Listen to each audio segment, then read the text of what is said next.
दोस्तों आज हम बात कर रहे हैं 812 नंबर पेपर की, जिसका नाम है पेडागोजी ऑफ इंग्लिश। तो चलिए इसके महत्वपूर्ण प्रश्नों को देख लेते हैं। इससे पहले आपके सारे विषय करवा दिए गए हैं, जिसके महत्वपूर्ण प्रश्न आप हमारे वीडियो के माध्यम से देख सकते हैं। प्लेलिस्ट हमेशा वीडियो के एंड में आती है, तो प्लेलिस्ट के लिए आप वेट करिए और वीडियो के एंड में आप प्लेलिस्ट देख पाएंगे। यहाँ पे पहला जो प्रश्न है, what does the acronym ESL stands for in language pedagogy. जो लैंग्वेज पेडागोजी होती है, इसके अंदर जो है ये लैंग्वेज पेडागोजी का मतलब है भाषा शिक्षण के अंदर जो है ESL किस लिए स्टैंड करता है, इसका मतलब क्या होता है। तो ESL का मतलब जो है लैंग्वेज पेडागोजी में होता है English as a second language. B option जो है करेक्ट होता है, ठीक है ना। बी ऑप्शन जो है इसका करेक्ट हो जाएगा। इसके बाद जो नेक्स्ट क्वेश्चन है, which method of teaching English is also traditionally known as the classical method और ट्रेडिशनल मेथड। तो क्लासिकल मेथड या ट्रेडिशनल मेथड का अन्य जो है दूसरा नाम क्या है, ये आपको बताना है। तो यहाँ पर जो है बहुत सारे नाम दिए गए हैं, इसमें से जो नाम है वो कौन सा होगा, grammar translation method. Grammar translation method जो है ये क्लासिकल मेथड है, ट्रेडिशनल मेथड है, जिसमें मदर टंग के द्वारा जो है इंग्लिश सिखाई जाती है। ठीक है, ध्यान रखिएगा, क्योंकि ये फोकस करता है आपका रूल्स प्लस ट्रांसलेशन पे। ठीक है ना, फोकस किस पे करता है, ग्रामर, रूल्स और ट्रांसलेशन पे। इसके बाद जो नेक्स्ट क्वेश्चन है, इसमें पूछा गया है आपसे, in the context of language learning classroom dynamics how many students ideally participate in a pair work. Pair work का मतलब होता है जोड़े में काम करना। तो जोड़े का मतलब होता है कि दो का जोड़ा बनता है। यहाँ पे टू सीधा सीधा आंसर आ जाएगा। ठीक है, इसके बाद जो नेक्स्ट क्वेश्चन है, which of the following is considered as productive skill, यानी कि एक्टिव स्किल। मैंने बताया था आपको पहले भी, प्रोडक्टिव स्किल को ही एक्टिव स्किल कहा जाता है। इंग्लिश लैंग्वेज में जो है प्रोडक्टिव स्किल इसमें से कौन सा है, ये आपको बताना है। तो प्रोडक्टिव स्किल वो चीज़ होती है जिसको आप दूसरे को एक्सप्रेस कर सकते हैं। लिसनिंग जो है ये आप खुद सुन सकते हैं, दूसरे को एक्सप्रेस नहीं होगा। रीडिंग करेंगे आप खुद समझ सकते हैं, ठीक है। राइटिंग करेंगे दूसरे देख करके उसको समझ सकते हैं, ठीक है ना। तो यहाँ पर जो ऑप्शन सी है ये सही हो जाएगा। राइटिंग ये है प्रोडक्टिव स्किल, या इसको एक्टिव स्किल भी बोला जाता है। इसके बाद जो है यहाँ पे पूछा गया है, the alphabetic method of teaching English is also widely known as. Alphabetic का दूसरा नाम क्या है, ये आपसे पूछा गया है। तो अल्फ़ाबेटिक को जो है हम स्पेलिंग मेथड भी कहते हैं, ठीक है। तो यहाँ पर जो है दूसरा नाम जो है सी ऑप्शन करेक्ट हो जाएगा, स्पेलिंग मेथड। इसके बाद जो नेक्स्ट क्वेश्चन है, Indian society is inherently characterize by which linguistic feature. तो इंडिया की जो सोसाइटी है वो कैरेक्टराइज्ड है किस लैंग्वेज फीचर से। तो हमारे इंडियन सोसाइटी में जो है मल्टी लैंग्वेज सोसाइटी कहलाती है, क्योंकि बहुत बहुभाषी कहलाती है कि बहुत सारे भाषाएं बोली जाती है। इसके बाद जो नेक्स्ट क्वेश्चन है इसकी बात करते हैं। इसमें पूछा गया, which type of vocabulary consist of words that we understand when we hear और read them but do not use frequently in our speech और राइटिंग। ठीक है, तो यहाँ पे क्या पूछा गया, which type of vocabulary consist of words, कौन सी वोकेबलरी है जो ऐसे वर्ड्स को कंसिस्ट करती है, यानी कि अपने अंदर रखती है, जो हम अंडरस्टैंड करते हैं और हम सुनते हैं और पढ़ते भी हैं, लेकिन जो है हम फ्रिक्वेंटली उसको अपने बोलने में और लिखने में यूज़ नहीं करते हैं। तो कौन से टाइप की वोकेबलरी है, तो हमारा आंसर हो जाएगा पैसिव वोकेबलरी। पैसिव वोकेबलरी जो है हम ज़्यादा से ज़्यादा हम अंडरस्टैंड करते हैं, ठीक है, सुनते भी हैं और पढ़ते भी हैं, लेकिन फ्रीक्वेंटली जो है हम बोलते समय और लिखते समय इसका उपयोग नहीं करते हैं। In the constructivism approach the 5E instructional model include क्या करता है। 5E का मतलब क्या होता है, यहाँ पर होता है पहला इंगेज, दूसरा होता है एक्सप्लोर, तीसरा होता है एक्सप्लेन, चौथा होता है एलोबरेट, और पांचवा जो होता है वो होता है इवेल्युएट। ठीक है ना, तो यहाँ पर जो है बी ऑप्शन जो है करेक्ट हो जाएगा। इसके बाद जो नेक्स्ट क्वेश्चन है, ये पांचों के नाम आपको याद रखना है, ई, ये भी ई और ये भी ई, ये पांचों को याद रखना, क्योंकि 5E के बारे में आपसे डायरेक्ट पूछ सकता है कि 5E का फुल फॉर्म आप बताओ। तो आपसे पूछेगा तो आपको ये पता होना चाहिए। नेक्स्ट जो क्वेश्चन है, define the term pedagogy in your on words. जो शिक्षण है उसको आपको, शिक्षण शास्त्र है उसको आपके अपने वर्ड्स में जो है बताना है। पेडागोजी क्या होता है इसको अपने वर्ड्स में बताना है कि आप जो है पेडागोजी, तो हम बोल सकते हैं पेडागोजी जो है ये होता है एक आर्ट साइंस ऑफ टीचिंग। ठीक है, art and science of teaching. Pedagogy हम सिंपली वर्ड में बोल सकते हैं, दिस इज पेडागोजी, हम लिख सकते हैं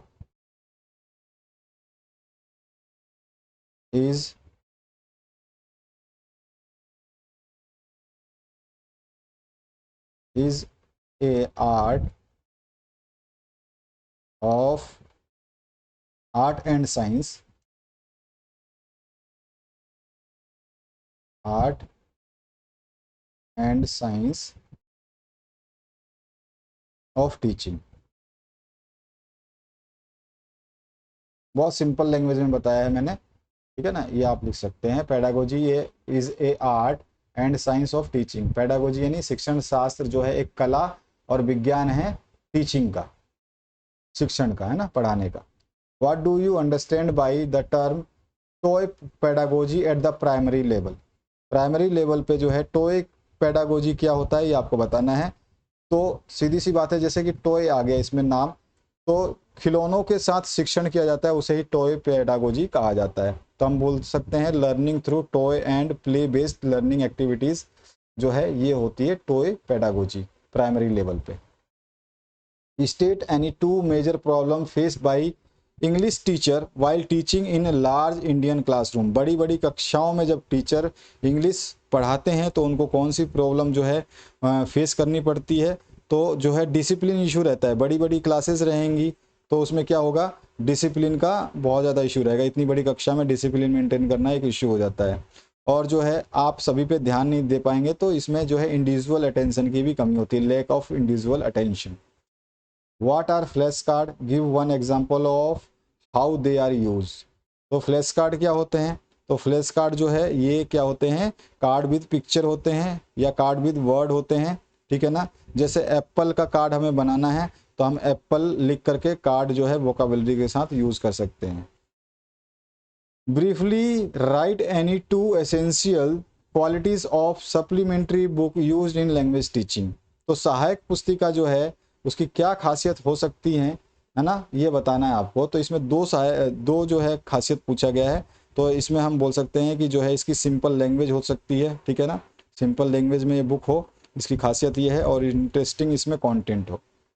define sight vocabulary what with least 2 examples, यानी कि एटलीस्ट 2 एग्जाम्पल्स बताना है। और साइट वोकेबलरी क्या होती है ये आपको बताना है। तो साइट वोकेबलरी का मतलब क्या होता है कि हम जो इंस्टेंटली जो है किसी वर्ड को रिकॉग्नाइज कर लें और उससे हम उसका मतलब समझ जाएं इमीडिएट। तो जैसे कि आप कहीं जाते हो सड़क पे तो आपने देखा होगा स्टॉप का बोर्ड, STOP बड़े बड़े अक्षरों में लिखा रहता है रेड कलर में, स्टॉप, है ना। तो ये जो है ये साइट वोकेबलरी होती है, इसका एग्जाम्पल आपको देना था, ठीक है ना। वर्ड्स रिकॉग्नाइज इंस्टेंटली, इसका मतलब क्या होता है, साइट वोकेबलरी का मतलब वर्ड्स रिकॉग्नाइज्ड इंस्टेंटली, यानी कि इंस्टेंटली जो है वर्ड की पहचान हो जाए, वही साइट वोकेबलरी होती है। जैसे कि स्टॉप, आप सिनेमा थिएटर में कभी गए होंगे, आज नहीं तो कल पहले गए होंगे, तो उसमें लिखा होता है एग्जिट, आपने देखा होगा, तो आप समझ जाते हो कि यहाँ से बाहर निकलना है। तो उसका मतलब एटलीस्ट जो है आपको इंस्टेंट जो है रिकॉग्नाइजेशन हो जाता है कि वो वर्ड क्या कह रहा है। इसके बाद जो नेक्स्ट क्वेश्चन है, what is the primary difference between skimming and scanning as reading sub skill. तो जो स्कीमिंग है स्कैनिंग में क्या अंतर है, आपको एक बेसिक डिफरेंस जो है आपको बताना है इसमें, ठीक है ना। प्राइमरी डिफरेंस क्या है ये आपको बताना है। स्कीमिंग क्या होता है, ये क्विक आइडिया होता है, जैसे किसी का नाम या नंबर ढूंढना हो तो आप केवल सबके नाम या सबके नंबर नहीं पढ़ोगे, केवल उसी नंबर या उसी नाम को खोजोगे, तो वो होता है स्कीमिंग। किसी साल के बारे में पता करना है तो केवल उसी साल को आप एक किताब में ढूंढोगे, ना कि पूरे साल को पढ़ते हुए जाओगे, ठीक है। तो ये होता है आपका स्कीमिंग, सॉरी स्कैनिंग। जो भी चीज़ आप ढूंढ रहे हो उसमें चाहे साल हो, नंबर हो, डेट ऑफ बर्थ हो, नाम हो, पता हो, उसको हम स्कैन करते हैं, तो वो होता है स्कैनिंग। और स्कीमिंग मतलब उसके बारे में कुछ आइडिया, मतलब मैंने कुछ पैराग्राफ पढ़ा, इतना बड़ा पैराग्राफ पढ़ा, उसके बारे में ये आइडिया लगा लिया कि पैराग्राफ का पूरा मतलब क्या होता है, उसको बोलते हैं स्कीमिंग, ठीक है ना। तो स्कीमिंग क्या होता है, ये क्विक आइडिया देता है, और स्कैनिंग क्या होता है, स्पेसिफिक इंफॉर्मेशन को सर्च करने के काम आता है, ठीक है। नेम एनी 4 लो कॉस्ट और no cost teaching learning material. जो लो कॉस्ट या नो कॉस्ट हो वो कोई भी TLM आपको बताना है। जैसे कि हम चार्ट्स बना सकते हैं वेस्ट पेपर से, फ्लैश कार्ड बना सकते हैं, कार्डबोर्ड से हैं, और उसके अलावा जो है हम इसके अलावा जो है और क्या बना सकते हैं, बस एक दो चीज़ें और, न्यूज़पेपर से नंबर कार्ड बना सकते हैं, ठीक है ना, या अल्फ़ाबेट कार्ड बना सकते हैं। Differentiate between general aim and specific aim of teaching. General aim और स्पेसिफिक क्या होता है? जनरल जो होता है ओवरऑल गोल होता है कि हमें जो है ये चीज़ प्राप्त करनी है। जनरल एम क्या होता है? ओवरऑल एम होता है ना, पूरा का पूरा। और स्पेसिफिक एम क्या होता है? स्पेसिफिक एम का मतलब होता है कि हमने जो लेसन का प्लान बनाया है, यानी कि लेसन बेस्ड जो गोल होगा वो स्पेसिफिक एम होगा। इसके बाद फिर से आपको अंतर बताना है पेयर वर्क में और ग्रुप वर्क में, ठीक है। पेयर वर्क क्या होता है? पेयर वर्क जो है जिसमें 2 स्टूडेंट्स जो है काम करेंगे, जोड़े में काम करते हैं। और ग्रुप जो है इसमें क्या होते हैं? मोर देन 2 स्टूडेंट्स होंगे। Explain the concept of word classification chart and draw a brief layout of it. इसमें क्या बताना है आपको? Word classification chart. Word classification chart क्या होता है? जिसमें हम बोल सकते हैं कि चार्ट ऑफ ग्रुपिंग वर्ड्स, तो इसमें हम बोल सकते हैं कि नाउन, ठीक है ना, नाउन बना सकते हैं। फिर वर्ब लिख सकते हैं कि वर्ब है, उसके बाद एडजेक्टिव बता सकते हैं, ठीक है। ये सब टेबल बना सकते हैं, नाउन के, वर्ब के, एडजेक्टिव के। तो ये जो है आपकी टेबल बन जाएगी, इसी को वर्ड क्लासिफिकेशन चार्ट कहा जाता है। इसके बाद जो नेक्स्ट क्वेश्चन है, how can tablets mobile phones be effectively utilize by language teacher as educational resources. तो एजुकेशनल रिसोर्सेज यानी संसाधन के रूप में जो है मोबाइल या टैबलेट्स के उपयोग जो है अच्छी तरीके से कैसे कर सकते हैं टीचर्स एजुकेशनल रिसोर्सेज के मामले में। तो जो है हम बता सकते हैं कि मोबाइल और टैबलेट से जो हम वीडियोस को दिखा सकते हैं, लैंग्वेज के ऐप डाउनलोड कर सकते हैं, ऑडियो का प्रैक्टिस कर सकते हैं। ये सब चीज़ें आप जानते हो, जो नॉर्मल चीज़ें हम इसमें बता सकते हैं। क्वेश्चन को समझना है और आंसर को लिखना है, बस इसी तरह से डीएलएड एग्जाम में केवल क्वेश्चन को थोड़ा सा ट्विस्ट किया जाता है ताकि आप उस क्वेश्चन से परेशान हो जाए और समझ में नहीं आए तो कुछ भी लिख दे। लेकिन आप क्वेश्चन समझ गए तो समझ लीजिए वो आंसर आपके मुंह पे रखा हुआ है, बस आपको केवल क्वेश्चन समझने के बाद उसको बाहर निकाल करके, मन से बाहर निकाल के डाल देना है अपने राइटिंग पैड के ऊपर, यानी कि जिसमें आप कॉपी पुस्तिका में लिख रहे हैं उसमें डाल देना है। What is the importance of teaching aid और TLM in second language acquisition.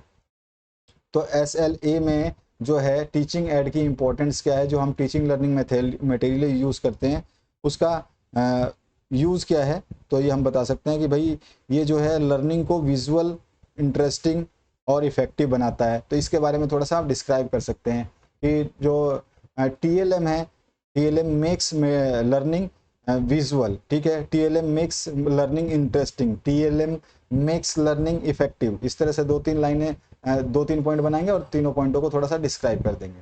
Briefly explain the different purposes of asking to students during classroom interaction. तो यहाँ पे पूछा गया है कि डिफरेंट पर्पजेस क्या होता है, कि पूछताछ जो हम स्टूडेंट से करते हैं क्लासरूम के इंटरेक्शन यानी परिचय के द्वारा, तो उसका मेन जो है पर्पस क्या होता है? तो पर्पस होता है कि हम बच्चों की अंडरस्टैंडिंग को चेक करते हैं, ठीक है। उसके अलावा जो है हम उनको एनकरेज करते हैं कि वो थोड़ा सा अच्छा सोचें, यानी कि उनकी थिंकिंग को एनकरेज करते हैं। और साथ ही साथ जो है हम जो क्वेश्चंस पूछते हैं तो हमें ये पता चलता है, यहाँ पे क्वेश्चंस, आस्किंग क्वेश्चंस होना चाहिए था, ठीक है ना। Briefly explain the different purposes of asking questions to students during classroom interaction. जब वो क्लासरूम में जो होते हैं तो उस समय हम उनसे क्वेश्चन पूछते हैं तो क्या होता है, उनकी अंडरस्टैंडिंग को चेक करते हैं, इनकरेज करते हैं उनकी थिंकिंग को, और उनके इंटरेक्शन को बढ़ाते हैं। जो इंटरेक्शन हम करना चाहते हैं, आपसी बातचीत से जो चीज़ समझना चाहते हैं वो भी बढ़ती है। What are the objectives of pre-reading activity conducted before introducing a new prose chapter? अगर कोई प्रोज हम करा रहे हैं, ठीक है, उस चैप्टर को पढ़ाने हैं, तो उससे पहले प्री रीडिंग एक्टिविटीज़ जो है हम क्या क्या करवाएंगे, क्यों करवाएंगे, उसके ऑब्जेक्टिव क्या होते हैं। तो इससे क्या होता है कि प्री रीडिंग एक्टिविटी से जो है इंटरेस्ट जो है बिल्ड होता है, ठीक है। और जो हमारा जो नॉलेज है वो पहले से ही तैयार हो जाता है, यानी कि एक्टिवेट कर लेते हैं हम प्रायोर नॉलेज को। उसके बाद जो नेक्स्ट क्वेश्चन इसमें पूछा गया, how many kinds of vocabulary are there, briefly explain active and passive vocabulary. तो हमारे जो वोकेबलरीज होती हैं वो 2 टाइप्स की होती हैं जो यहाँ पे दिया गया है आपको, एक एक्टिव होता है, एक पैसिव होता है, ठीक है। और फिर एक्टिव के बारे में बताना है। तो जो एक्टिव होता है ये कैसा होता है, ये जो है स्पीच और राइटिंग के लिए यूज़ किया जाता है। एक्टिव जो है स्पीच करने के लिए, राइटिंग के लिए यूज़ किया जाता है। पैसिव जो है अंडरस्टैंडिंग के लिए यूज़ किया जाता है। इसके बाद जो है आपको बताना है मेथड एंड अप्रोच में जो है क्या अंतर होता है, ठीक है। तो हम बता सकते हैं मेथड जो क्या होता है, मेथड जो है ये एक थ्योरी, मेथड जो है ये क्या होती है, मेथड जो है ये एक प्रैक्टिकल टीचिंग टेक्निक होता है।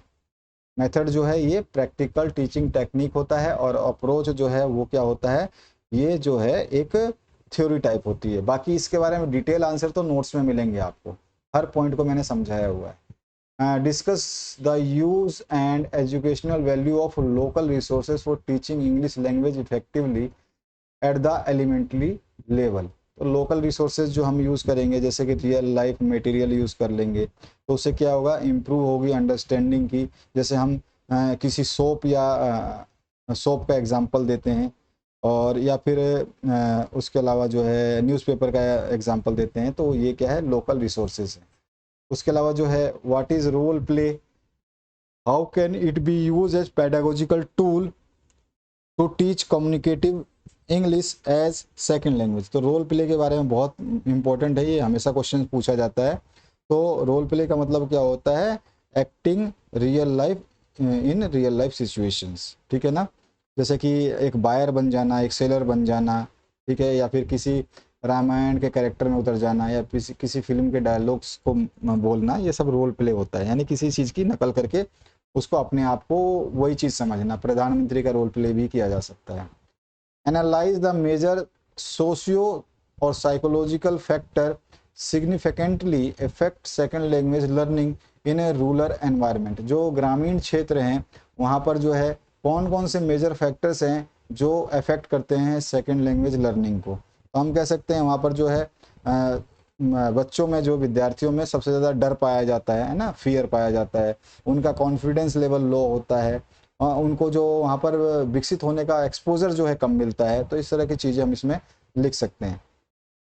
इसके बाद जो है और क्वेश्चन इसमें पूछे गए हैं, तो पैरेलल बुक्स और सप्लीमेंट्री मटेरियल जो है ये कैसे डेवलप करते हैं इंडिपेंडेंट रीडिंग हैबिट को यंग लर्नर्स के अंदर। तो ये आपको बताना है इसके इम्पोर्टेंस के बारे में। तो आप बता सकते हैं इम्प्रूव करते हैं रीडिंग हैबिट को, इंटरेस्ट को जो है इंक्रीज करते हैं। ये सब चीज़ें इसमें लिख करके आप बता सकते हो कि दोनों चीज़ें इस तरह से काम करती हैं।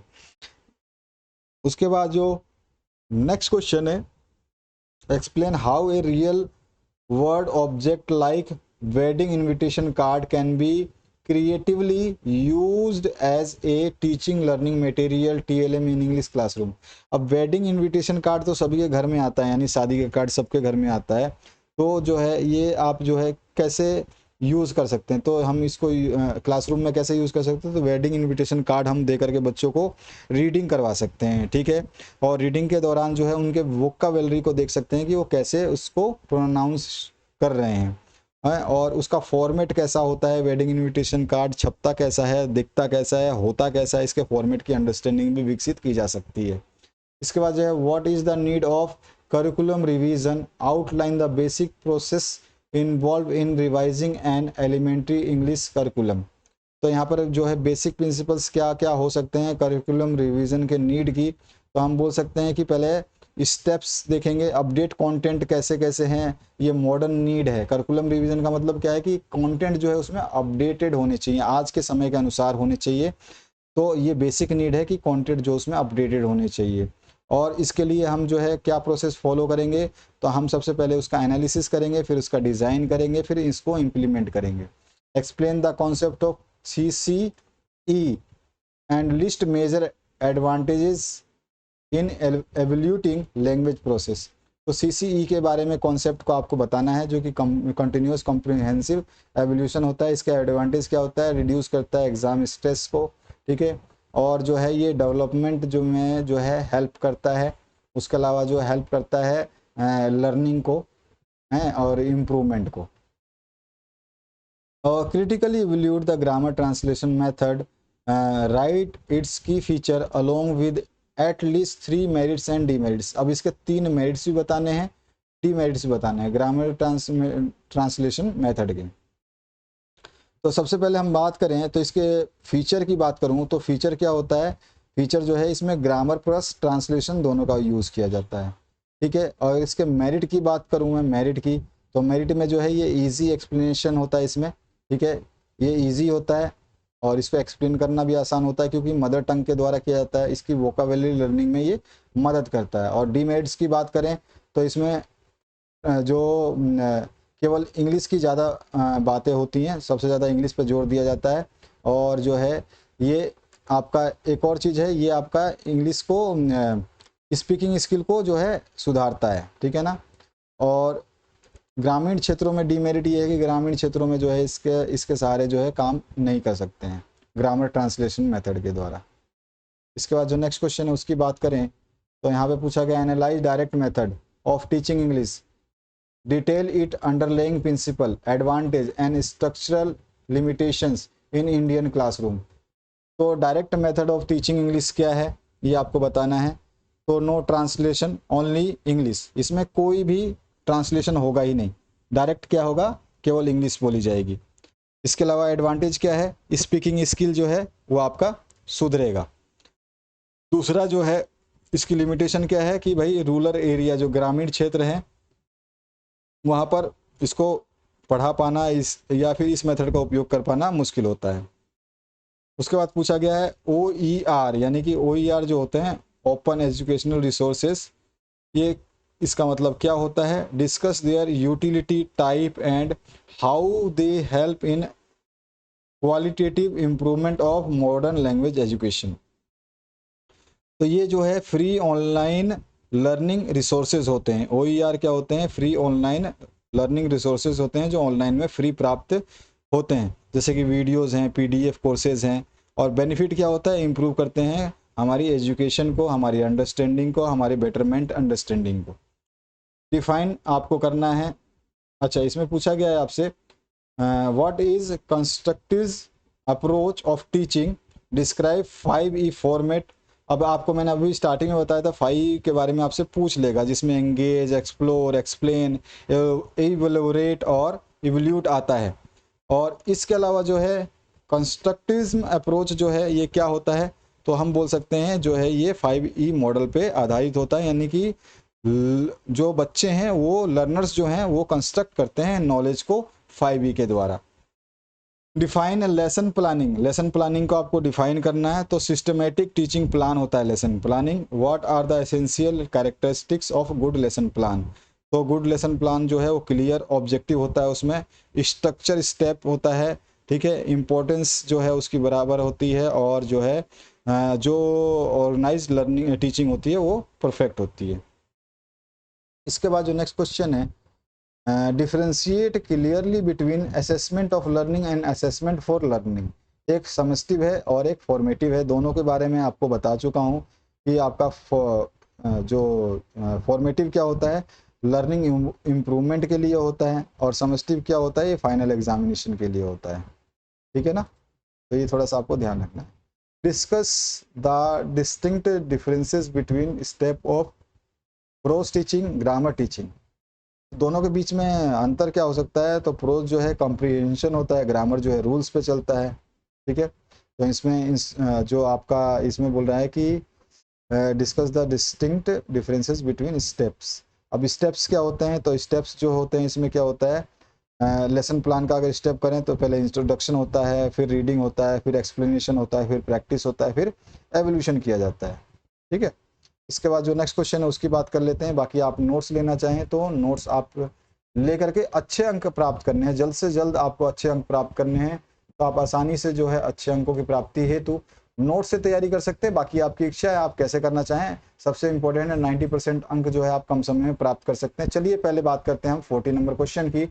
यहाँ पे डिस्कस करना है core differences between the objective of poetry teaching, prose teaching, design an active lesson plan on any poem of your choice for class 8 following proper pedagogical steps। तो इसमें आपको लेसन प्लान बनाना है, ठीक है ना। तो और इसमें हमने पोइट्री और प्रोज टीचिंग में तो आपको बता ही रहे, पोइट्री में क्या रिदम और इमोशंस होते हैं, प्रोज में क्या होता है मीनिंग और इन्फॉर्मेशन होती है। इसमें क्या है कि आपको जब ये लेसन प्लान बनाना है ना क्लास 8 के लिए, तो क्या क्या होगा इसमें जो है लेसन प्लान में हम रीडिंग करवाएंगे, एक्सप्लेनेशन करवाएंगे और रिसाइटेशन कराएंगे, अप्रिशिएशन कराएंगे, एक्टिविटी करेंगे और फिर फाइनल रिजल्ट भी आएगा। तो इस तरह से जो है यानी कि फाइनल एवोल्यूशन भी होगा। तो इस तरह से जो क्वेश्चन जो है आपसे पूछे जाते हैं एग्जाम में, इनके प्रॉपर जो आंसर्स चाहिए, इस तरह के कैसे क्वेश्चंस बनते हैं, किस टाइप के क्वेश्चंस एग्जाम में पूछे जाते हैं, कैसे उसके आंसर्स लिखने हैं, तो हमारे नोट्स में वो सारी चीज़ें बताई गई हैं। उनको आप ले सकते हैं, हमारे नोट्स जो हैं अवेलेबल है, व्हाट्सएप नंबर पर संपर्क करके आप पूरी डिटेल और नोट्स को इमीडिएट प्राप्त कर सकते हैं। तो आशा करता हूँ इस वीडियो के माध्यम से आपने आज का सब्जेक्ट समझा होगा। Thank you very much, have a good day.